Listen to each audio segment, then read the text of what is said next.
बेवकूफ कौन बन रहा है? वो गरीब मुसलमान जो सड़कों पर निकला हुआ है, नसरल्ला नसरल्ला चिल्ला रहा है। शुभ रास्ता। जी पद्मजा जी, ये सारा का सारा खेल अर्थव्यवस्था का है, ये सारा का सारा खेल पैसे का है।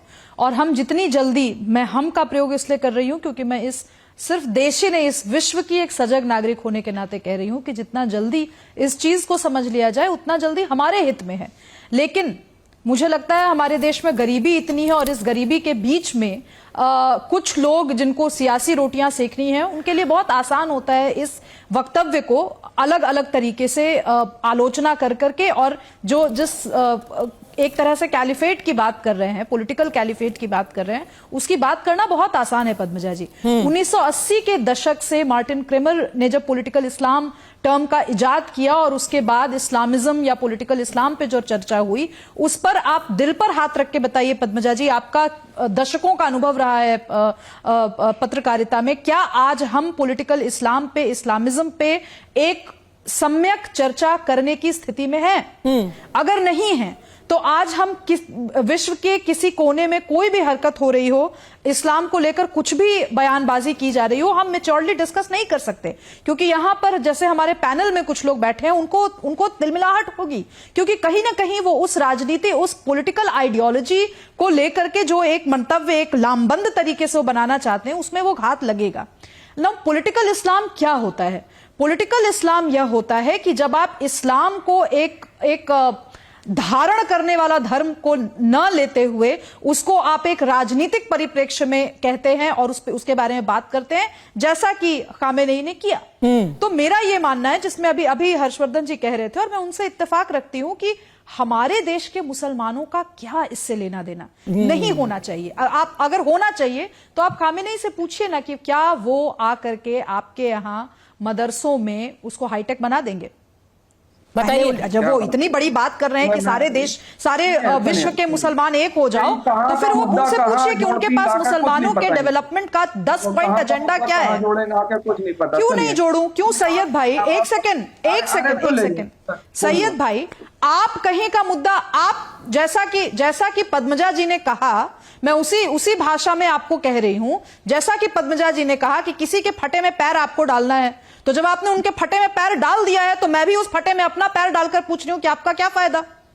आप बताइए ना, 10 पॉइंट ऑफ एजेंडा बताइए कि भारतीय मुसलमान जो कि बहुत गुर्बत की स्थिति में है, मैं मानती हूं कि गुर्बत की स्थिति में है, आप बताइए उनको करने के लिए क्या, खामेनेई हो या कोई भी हो, क्या करने के लिए कह रहा है? और अगर नहीं कह रहा है तो आप अपनी पॉलिटिकल आइडियोलॉजी को लेकर चुप रहिए, क्योंकि इस देश का मुसलमान या इस देश का हिंदू आज सिर्फ और सिर्फ ज्ञान हो गया, ज्ञान नहीं चाहिए, ज्ञान नहीं चाहिए। वकार भट्टी को बोलने दीजिए। ये महज चाहिए तो आप चले जाइए, ये महज पॉलिटिकल ज्ञान नहीं चाहिए तो आप उनके चले जाइए की भलाई का अब इस देश में ज्ञान लेना देना नहीं है। वकार भट्टी, आज जो खामेनेई ने किया है वो सिर्फ मुसलमानों को भड़काना और बरगलाना है। और एक छोटी सी चीज और जोड़ देती हूँ, जो मैंने पाइपलाइन की बात बताई है ना, जो अभी भी जब हम बात कर रहे हैं वो इजराइल को लगातार तेल भेज रही है।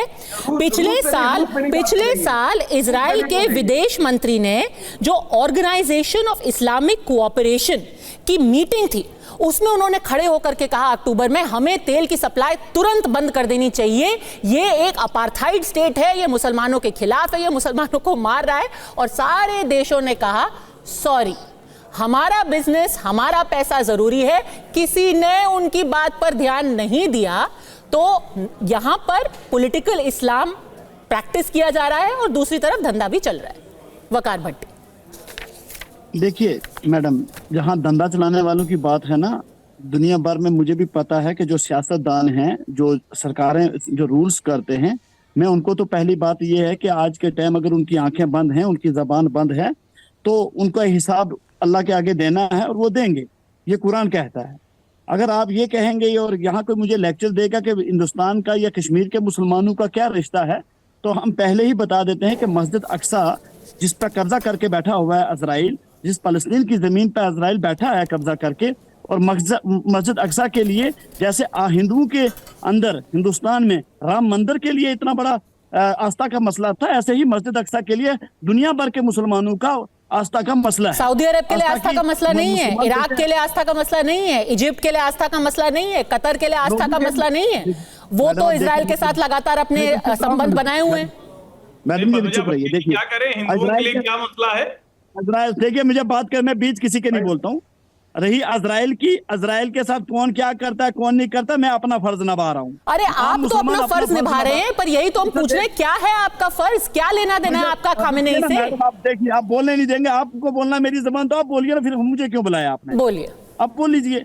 मैं आपको कह रहा हूँ, मेरा मसला, मेरा फर्ज है, मेरा दीनी फर्ज है।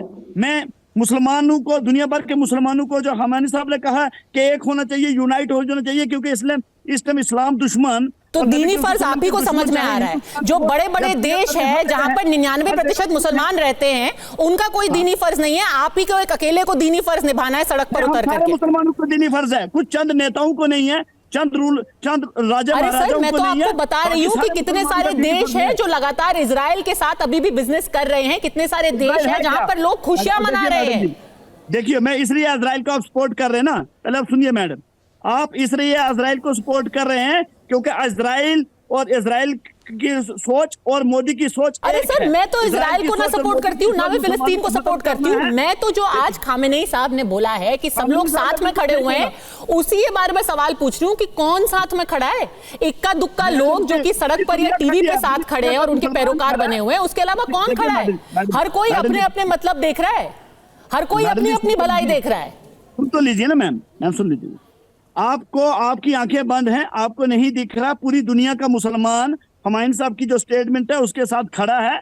हाँ, मोदी के लोग या इजराइल वाले दोस्त साथी जो हैं, जो सपोर्ट कर रहे हैं, मोदी और इजराइल क्यों इकट्ठे हैं? क्योंकि दोनों मुसलमानों को खत्म करना चाहते हैं। ऐसे जो जितने भी लोग हैं, कौन है? अगर आपको सच में, आप मेरे एक सवाल का तो जवाब नहीं दे रहे। आप जिस एकता की बात कर रहे हैं सर, मुसलमान देशों में ही कोई एकता नहीं है, अनलेस आप ये कह रहे हैं कि कतर भी मोदी के साथ मिला हुआ है, यूएई मोदी के साथ मिले हुए हैं, सऊदी अरब मिले हुए हैं मोदी के साथ। मुझे बताओ, आप मुसलमानों को साइड छोड़ो ना, मुझे बताओ, आप मुसलमानों के, यहूदियों के साथ आपका कोई रिश्ता है? यहूदियों को क्रिश्चियनों ने मारा, मेरा तो किसी के साथ, मेरा तो अपने देश से रिश्ता है, हम सबका अपने देश से रिश्ता है। हिटलर ने मारा, लेकिन आप लोग मुसलमान के दुश्मन क्यों हो? आप मुसलमानों के दुश्मन क्यों हो? पहले हम अपने देश के मुसलमान के दोस्त हैं, कोई किसी का दुश्मन क्यों होगा सर? हम तो अपने देश के दोस्त हैं।